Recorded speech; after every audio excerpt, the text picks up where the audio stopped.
Halo teman-teman, salam sehat selalu untuk kita semua. Salam sejahtera dan tetap semangat. Dengan saya Bung Ropan, dan seperti yang saya janjikan sebelumnya bahwa saya akan mengupload konten video ini untuk pertandingan Chelsea melawan Arsenal yang berlangsung di Stamford Bridge. Teman-teman pasti sudah tahu hasil pertandingannya, sudah ditayangkan dalam siaran langsung, dan bahkan saya sudah membawakan itu di R66 Media, channel YouTube bersama dengan Bung Helmi Yahya kemarin dalam live reaction nobar di Lipo Mall Village ya, di Kemang sana, bersama juga dengan rekan saya Bung Towel. Dan hasil pertandingan tentunya kemenangan bagi The Gunners Arsenal dalam derby London yang berlangsung di Stamford Bridge. Dan apakah Anda salah satu pemenang di antara tebak skor yang sudah saya sampaikan sebelumnya dari kemarin-kemarin? Di sini ACC, Astra Credit Companies, memberikan hadiah 5 orang pemenang masing-masing satu jaket keren, yang hadiahnya ini mencapai hampir 1 juta rupiah untuk ukuran jaket seperti yang saya pakai ini. Ini jaket keren Varsity ya, bagus sekali, tebal, enak buat Anda. Nah, kalau apalagi bagi Anda untuk naik motor, wah bagus ini. Siapa tahu Anda salah satu di antara 5 pemenang yang nantinya akan diundi sebentar ya, sore, dan akan diumumkan pada besok hari. Siapa 5 pemenang? Jadi kalau ada lebih dari 5 orang yang tebak tepat 1-0 untuk kemenangan Arsenal, maka itu akan diundi. Karena kan ini hanya cari 5 pemenang. Namun ini ACC sudah berjanji, ACC akan memberikan terus hadiah-hadiah jaket ya. Jaket seperti ini, tebal, enak, nyaman, adem, seperti yang saya pakai ini. Dan Anda siap-siap untuk mengirimkan alamat Anda, nomor HP Anda jika Anda salah satu pemenang dari 5 orang yang nantinya akan dikirim. Ini akan berlangsung terus sampai di Piala Dunia nantinya. ACC akan memberikan hadiah-hadiah jaket yang super keren. Saya kembali ke pertandingan yang menarik ya, bagi penggemar Arsenal tentunya berbunga-bunga karena 3 poin penting mereka dapatkan sempat disalib oleh Manchester City ketika mereka mengalahkan Fulham, dan kemudian Arsenal mengambil alih posisi, tertinggal 1 poin, dan sekarang mereka unggul 2 poin, 34 poin di atas City yang ada 32 poin. Luar biasa bagi pasukan Arteta ini, terus menang dalam 7 pertandingan terakhir ya. Sejak mereka itu kalah dari Manchester United ya, pada Oktober yang lalu itu dengan 3-1 di Old Trafford. Sekarang mereka itu terus berlari dengan kencang. Jadi itu dalam posisi mereka terus menang itu hanya ada 1 ya.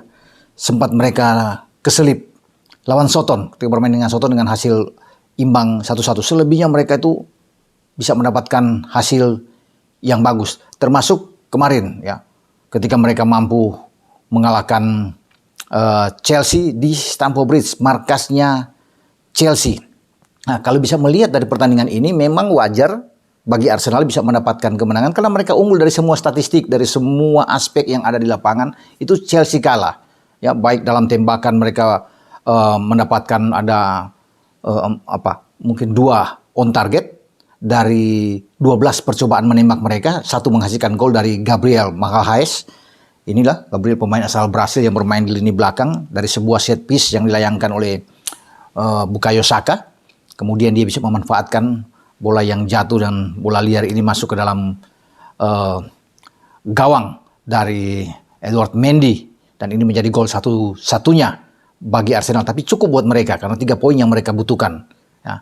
Kemudian kalau bisa melihat mereka juga menguasai ball position dibandingkan dengan Chelsea. Itu ada 57% penguasaan bola dari Arsenal. Chelsea itu hanya 43%. Jadi kalah juga Chelsea. Chelsea bayangin bermain di depan publik sendiri ya. Mereka tuh hanya dapat 1 on target dari 5 percobaan menembak. Ini paling kecil ketika mereka bermain di kandang, hanya 1 on target dan 5 kali menembak. Sepanjang waktu normal 90 menit, bahkan ada tambahan 5 menit untuk injury time. Itu hanya 5 tembakan pasukan Graham Potter ini. Nah, kalau saya bisa melihat ini mereka tampil tidak sesuai dengan ekspektasi dari publik di Stamford Bridge, bahkan mungkin kecewa bagi Graham Potter ya, karena tidak bermain bagus eh, Chelsea ya. Tidak berkembang dengan baik walaupun bermain di kandang ya. Hilang kreativitas di sana. Ya bisa dibayangin hanya satu on target dan itu mungkin dapat dari Kai Havertz yang ketika ia masuk dari sisi kanan dan menembak dengan bola agak pelan ya bisa diatasi oleh Ramsdale. Dan bagaimana kita lihat juga di babak kedua Potter sudah coba untuk melakukan perubahan pergantian pemain ya, termasuk Christian Pulisic masuk, Armando Broja juga masuk ya di sana, ada Conor Gallagher bahkan sudah ikut masuk ke lapangan, tapi tidak bisa berbuat apa-apa. Mateo Kovacic juga ikut masuk ketika menarik Loftus-Cheek keluar. Tidak ada sama sekali perubahan dengan 4 pergantian ini. Memang sangat mengecewakan penampilan dari The Blues. Dan sudah ada 4 pertandingan yang mereka lewatkan di IPL itu tanpa kemenangan. 2 kalah dan 2 imbang. Ya karena kita tahu bersama ketika mereka ditahan Brentford, kemudian bermain imbang juga 1-1 di Stamford Bridge menghadapi MU, mereka dilabrak habis, dipermalukan oleh Brighton ya, di Amex Stadium, dan sekarang mereka bahkan kalah di kandang dari Arsenal dalam Derby London ini. Jadi ini akan menjadi PR besar bagi Graham Potter ya, yang sudah melakukan start dengan bagus. Berkebalikan saya kira penampilan Chelsea kalau di UCL di mana mereka menang terus sejak ditangani oleh Potter ini, dan hanya 1 kali imbang di sana. Mereka menang menang dari Salzburg, menang dari Zagreb, 2 kali menang back to back melawan Milan. Ini luar biasa. Tapi kalau bermain di IPL ya, sangat sulit. Apalagi mereka nantinya 2 laga ke depan, ada 1 laga terakhir di IPL melawan Newcastle. Newcastle ini oke ya, sekarang sudah berada di peringkat ketiga. Nanti saya akan bahas nanti. Tapi berat kalau mereka ke St. James Park melihat permainan seperti ini melawan Arsenal. Nah sebelumnya juga pada hari Kamis itu mereka akan ke Etihad bertarung menghadapi City di putaran ketiga Piala Liga. Ini juga satu pekerjaan yang sulit ketika mereka harus datang ke Etihad untuk mengalahkan City. Berat kalau melihat penampilan yang kurang begitu impresif, tidak mengesankan dari Chelsea. Nah Arsenal ini oke ya, terus berlari dengan kencang ya, sangat baik sekali. Ya bagaimana mereka saya sudah bilang tadi dengan dari semua aspek mereka unggul. Dan kalau untuk bisa keluar dari 4 besar saya pikir tidak mungkin lagi ya. Berat 34 poin. Ya, mereka bisa bermain 13 pertandingan mereka. Ada 2 pertandingan tunda yang mereka harus selesaikan. Mereka akan ada di 4 besar. Dan sekarang selamat datang di Liga Champions. Orang masih bisa mengatakan masih panjang. Tapi sekarang mereka pimpin klasemen. Dan jauh. Posisi mereka hanya akan berebut dengan Manchester City. Apalagi Tottenham kalah dari Liverpool. Ini semakin enak buat mereka, semakin nyaman untuk bisa mengamankan posisi 4 besar. Dan sekarang dalam persaingan perburuan gelar juara. Sudah lama mereka tidak menjadi juara sejak 2004 ya di tangan Arsene Wenger, dan kemudian Arsene Wenger mundur. Ya mereka tidak mendapatkan lagi gelar-gelar juara di IPL. Saatnya sekarang itu yang mereka harus manfaatkan ketika mereka sedang bagus-bagusnya. Ya berada dalam top performance mereka. Tinggal tentunya berpacu dengan juara bertahan Manchester City yang terus bisa mengejar, menempel ketat The Gunners ini. Nah, Arsenal akan bermain di Piala Liga putaran ketiga ya, pada minggu ini, tengah pekan ini itu menghadapi Brighton. Tapi bermain di Arsenal saya pikir mereka juga bisa mengatasi walaupun pemain lapis kedua yang akan ditampilkan oleh Arteta.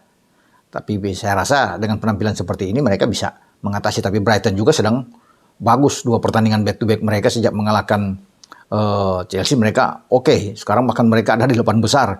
Luar biasa, mereka ada di atas Liverpool. Jadi tetap harus berhati-hati bagi Arsenal. Dan Arsenal mungkin akan mengakhiri pertandingan dia Wolves ya.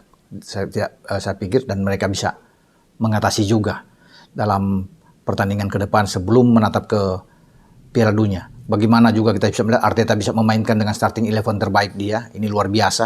Ya, selain Ramsdale, ya, mereka punya Ben White, oke ya. Permain Zinchenko sudah balik, ada pergantian dengan Tierney di sana. Saliba yang tampil oke. Ini pemain yang saya senang sekali. 21 tahun, pemain yang sangat bagus. Mengambil posisinya untuk bisa mendukung dengan Gabriel Magalhaes ini baik. 2 menara kembar yang dimiliki Arsenal sangat kuat di garis belakang. Bahkan mereka tuh mungkin paling kecil kebobolan saat ini ya. Baru 11 kali kebobolan dengan 31 kali mereka memasukkan gol. Di tengah saya pikir bermain dengan 4-2-3-1, Thomas Partey di tengah bersama dengan Granit Xhaka oke. Ada anak-anak muda, Saka di kanan, Martinelli di kiri, Odegaard berada di belakang Gabriel Jesus. Ini adalah kekuatan utama bagi Arsenal. Kalau mereka semua ini tidak cedera, ini menakutkan sekali. Setiap pertandingan mereka bisa mendapatkan poin, dan itu mereka sudah perlihatkan asal dengan 11 pemain terbaik ini ya yang mereka yang dimiliki oleh Arteta. Jadi mereka saya pikir masih akan tetap dalam persaingan di atas. Kemudian saya bergeser ke Newcastle. Newcastle juga ini kejutkan, ya, penuh kejutan. Sekarang mereka melewati Tottenham Hotspur. Ada di peringkat ke-27 poin, ada di peringkat ketiga di belakang Arsenal dan City. Pasukan Eddie Howe ini menebar ancaman. Ini pertandingan masih panjang, bukan tidak mungkin juga mereka bisa bersaing dalam perebutan gelar musim ini. Tidak ada yang menduga, tidak ada yang menyangka. Baru satu kali kalah, sama seperti Arsenal dan City. Ya, tiga tim ini. Luar biasa. Mereka dalam mungkin 9 pertandingan terakhir setelah kalah dalam pertandingan awal September lalu, kalah terakhir di Anfield lawan Liverpool, mereka tuh tidak kalah, ada 3 kali imbang dan 6 kemenangan yang diraih oleh pasukan Eddie Howe ini. Ini bagus sekali, ini menjadi kuda hitam yang menakutkan bagi siapapun.